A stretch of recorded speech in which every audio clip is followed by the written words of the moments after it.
Video की शुरुआत होती है अंटार्कटिक के जमे हुए बर्फानी समंदर से। एक बहुत बड़ा जहाज बर्फ में फंसा हुआ है। कैप्टन अपने क्रू और पैसेंजर्स को बचाने की कोशिश कर रहा है, पर ठंड इतनी ज्यादा है कि सबकी जान खतरे में है। अचानक एक तूफानी रात को उन्हें किसी के चीखने की आवाज आती है। कैप्टन और उसके लोग देखते हैं कि एक शख्स बुरी हालत में मदद मांग रहा है। वो कहता है, दारा मुझे यहाँ से ले जाओ या मार डालो, पर यहाँ अकेला मत छोड़ो। जैसे ही उस शख्स को जहाज पर लाया जाता है, एक खौफनाक मॉन्स्टर जहाज पर हमला कर देता है। इस मॉन्स्टर के लंबे टेंटिकल्स और डरावने हाथ हैं। क्रू उस पर गोलियां चलाता है, यहाँ तक कि एक मिनी रॉकेट गन से भी हमला होता है, पर मॉन्स्टर को कुछ नहीं होता। कैप्टन बर्फ को तोड़कर मॉन्स्टर को पानी में गिरा देता है, पर वो मरा नहीं होता। वो शख्स, जिसका नाम विक्टर है, अपनी कहानी सुनाना शुरू करता है।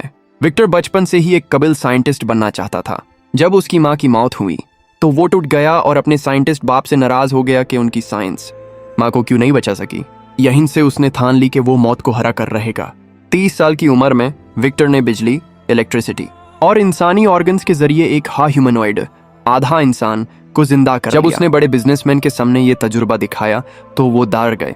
उन्होंने कहा कि विक्टर खुदाम बनने की कोशिश कर रहा है। लोगों ने उसे बुरा भला कहा और वहां से निकल दिया।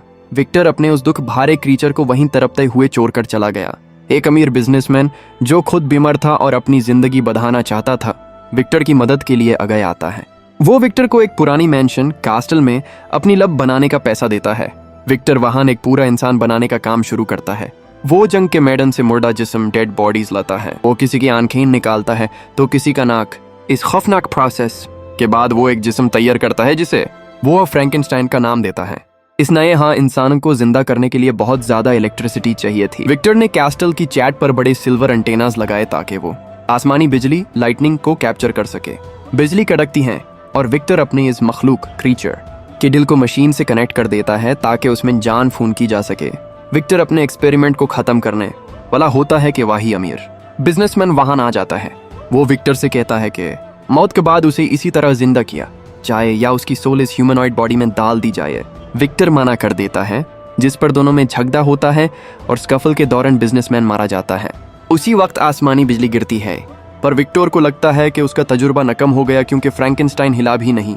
मगर अगली सुबह जब विक्टर की आंख खुलती है तो वो देखता है कि फ्रैंकेनस्टाइन जिंदा हो चुका है और उसके सामने खड़ा है। वो बैंडेज में लिपटा हुआ काफी डरावना लग रहा था। विक्टर उसे एक सीक्रेट कमरे में बंद कर देता है और रियलाइज करता है कि इस बड़े क्रीचर का दिमाग एक छोटे बच्चे जैसा है। विक्टर उसे बोलना सिखाता है और अपना ही नाम देते हुए कहता है, आई एम विक्टर। कुछ दिन बाद विक्टर का भाई विलियम और उसकी बीवी एलिजाबेथ वहां आते हैं। एलिजाबेथ बेसमेंट में जाती है और वहां फ्रैंकेनस्टाइन से मिलती है। वो उससे डरती नहीं बल्कि उसे देखकर खुश होती है और उसे वाटर, एयर और फायर जैसे अल्फाज सिखाती है। विक्टर को थोड़ा जालन, जेलसी महसूस होती है क्योंकि फ्रैंकेनस्टाइन एलिजाबेथ की बातें ज्यादा जल्दी समझ रहा था। डर के मारे विक्टर अपने भाई से कहता है कि एलिजाबेथ को यहां से ले जाओ क्योंकि ये क्रीचर खतरनाक है और इसी ने एलिजाबेथ के अंकल को मारा है। विक्टर गुस्से में पूरे पैलेस को आग लगा देता है ताकि क्रीचर खत्म हो जाए। इस धमाके में विक्टर खुद भी जख्मी हो जाता है और उसकी टांग कट जाती है, लेकिन फ्रैंकेनस्टाइन बच जाता है। वो क्रीचर दुनिया में अकेला रह जाता है। वो दिल का बुरा नहीं था, पर लोग उसकी शक्ल देखकर उसे पत्थर मारते और डरते। वो चुप कर रहने लगता है और इंसानों की बातें सुनकर बोलना और जज्बात सीख जाता है, पर जब भी वो दोस्ती की कोशिश करता उसे ठुकराया जाता। यही नफरत उसे एक मॉन्स्टर बना देती है। मॉन्स्टर समझ जाता है कि उसकी इस तकलीफ का जिम्मेदार सिर्फ विक्टर है। वो विक्टर को ढूंढ निकलता है और उसे एक शर्त रखता है, मेरे लिए एक फीमेल पार्टनर बनाओ जो मेरे जैसी हो ताकि मैं दुनिया से दूर उसके साथ रह सकूं। अगर नहीं बनाया तो मैं तुम्हारे हर प्यारे शख्स को मार दूंगा। विक्टर दार के मारे हाँ तो कह देता है, पर बाद में वो डर जाता है कि अगर 2 मॉन्स्टर्स मिल गए तो दुनिया तबाह हो जाएगी। विक्टर उस फीमेल क्रीचर को अधूरा ही तबाह कर देता है। इसका बदला लेने के लिए मॉन्स्टर विक्टर के भाई विलियम और उसकी बीवी एलिजाबेथ को कत्ल कर देता है। कहानी वापस अंटार्कटिक के जमे हुए समंदर पर आती है। कैप्टन और उसके लोग हैरान रह जाते हैं जब उन्हें पता चलता है कि सामने खरा मॉन्स्टर असल में बुरा नहीं है, बल्कि वो तो विक्टर की नफरत का शिकार था। मॉन्स्टर फ्रैंकेनस्टाइन बताता है कि जब वो उस अंधे दादा ग्रैंडपा के साथ रह रहा था तो उसे पहली बार महसूस हुआ कि कोई उसे बिना दारे प्यार कर सकता है। ग्रैंडपा ने उसे सिखाया कि शक्ल नहीं, इंसान का अमल उसे मॉन्स्टर बनाता है। लेकिन जब ग्रैंडपा के बच्चे वापस आए, उन्होंने मॉन्स्टर को देखा और दार कर उस पर हमला कर दिया। मॉन्स्टर वहां से भाग गया, पर उसका दिल टूट चुका था। अब प्रेजेंट मैन विक्टर और मॉन्स्टर एक दूसरे के सामने होते हैं। विक्टर अब भी उसे खत्म करना चाहता है क्योंकि उसे लगता है कि उसने उसके परिवार को मारा। पर मॉन्स्टर कहता है, मैंने किसी को नहीं मारा, तुम्हारे अमीर बिजनेसमैन को तुमने खुद मारा और आग भी तुमने लगाई। मॉन्स्टर विक्टर को बताता है कि वो बदला लेने नहीं बल्कि सिर्फ ये पूछने आया था कि उसने उसे बनाया ही क्यों अगर उसे प्यार नहीं दे सकता था। विक्टर अपनी गलती रियलाइज करता है पर अब बहुत देर हो चुकी होती है। विक्टर ठंड और अपने जख्मों की वजह से कैप्टन की गोद में दम तोड़ देता है।